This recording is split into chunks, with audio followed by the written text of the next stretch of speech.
مزاج رسول سے واقف سے تھے، خاموش رہے صحابہ۔ سیدنا علی کرم اللہ وجہہ اپنے گھر کی طرف گئے، حجرہ مبارک تو صاف تھا۔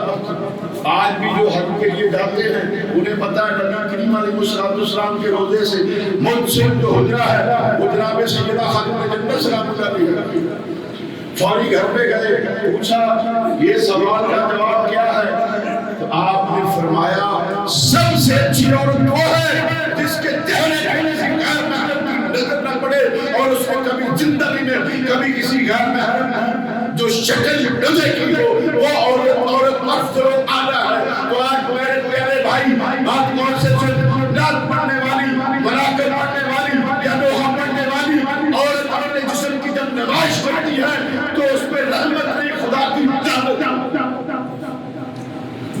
اسی طریقے سے جو ٹک ٹاک کے اوپر اپنی ویڈیو بناتے ہیں، پیچھے ناک چل رہی ہوتی ہے، کبھی وہ اپنی زلفوں کو سنوار رہے ہوتے ہیں، کبھی وہ اپنے ایکشن دکھا رہے ہوتے ہیں۔ ارے خوف خدا کر، مصطفیٰ جان رحمت وہ ہے جن پہ خدا نے قرآن مجید پورا اتارا، جن کی شان و عظمت قرآن بتا رہا ہے۔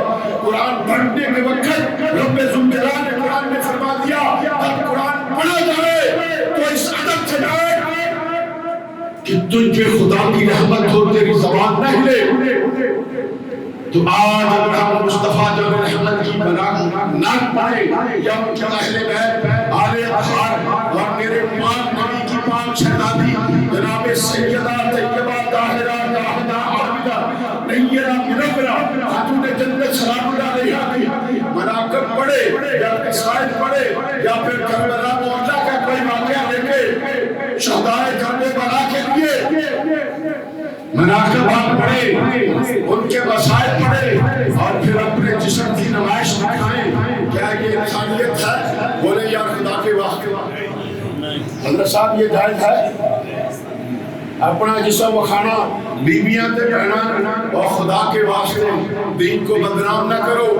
کسی بھی مسلک سے کسی کا تعلق ہے، مجھے اس سے غرض نہیں، مجھے غرض ہے کہ میرے نبی نے فرمایا عورت وہی اچھی ہے جو حیا والی ہے، عورت ہو یا مرد ہو، اس نے زنا خانی کرنی ہے وہ پہلے اپنی شکل مصطفیٰ جان رحمت کے غلاموں والی بنائے، پھر ٹک ٹاک کر بننے کے لیے یار تمہیں خدا کا خوف ہونا چاہیے۔ کیا کربلا کا واقعہ ہی کے پیچھے چلا کے اپنے ایکشن دکھا رہے ہو؟ اللہ کا خوف کھاؤ۔ کربلا کا ذکر اگر انسان میں غیرت ہو، جب کربلا کا ذکر آتا ہے خدا کی قسم، آؤ میری بات غور سے سنو، ایک میں واقعہ پیش کرتا جاتا ہوں۔ حضرت سیدنا امام جلال الدین سیوطی رحمت اللہ تعالیٰ ارشاد فرماتے ہیں، آپ نے یہ نقل فرمایا ہے کہ جب کربلا معلّہ کا واقعہ ہوا، جب امام علی مقام امام حسین علیہ السلام کی شہادت ہوئی اور ان کے رفقا کی شہادت ہوئی جو کربلا کے اندر تھے، میری بات غور سے سن، تو کیا ہوا؟ 100 دن تک دنیا میں اندھیرا چھا گیا اور آسمان سے خون کے آنسو آسمان روتا رہا۔ شام کے اندر کوئی پتھر اٹھایا گیا، زمین سے اس کے نیچے بھی لہو تھا۔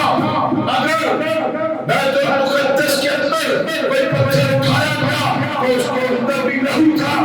حضرت امام جلال الدین سیوطی فرماتے ہیں دن کے وقت تارے آنے والے تو لوگوں نے سمجھا قیامت برپا ہو گئی ہے، سورج کو گرہن لگ گیا، گرہن لگ گیا۔ گرہن اسے کہتے ہیں جب سورج کے آگے یہ گرہن آتا ہے تو دن کے اندر بھی اندھیرا ہو جاتا ہے۔ میرے پیارے بھائیوں، غم حسین تو آسمان نے منایا، ستاروں نے منایا، سورج نے منایا، ہمیں کیا حیرت نہیں ہے؟ ادھر ہم حسین کی مناقب پڑھ رہے ہوتے ہیں، حسین علیہ السلام ان کی جتنے بھی رفقا ہیں ان کے ساتھیوں کی یا ان کے بعد شہزادوں کی، اور پھر ہم دنیا کا بے حیا بے قدر کر کے اپنے جسم کی نمائش کرتے ہیں۔ کیا یہی انصاف ہے؟ کیا یہی خوف خدا ہے؟ ارے اللہ سے ڈر جاؤ، اپنے لیے اپنے رب کی بارگاہ میں توبہ کا دروازہ کھلا چھوڑو۔ کیوں میرے رب نے تیرے لیے توبہ کا دروازہ کھلا چھوڑا ہے؟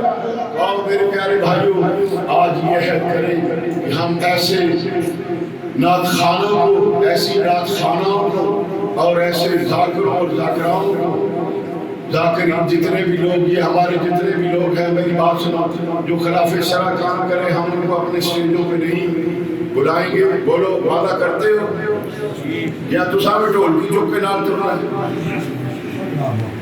ہاں ادھر امام عالی مقام کی شہادت بیان اور پیچھے سے ساتھ چل رہے ہیں. ارے خوف خدا کا مسلمان بن جاؤ، اللہ سے ڈرو.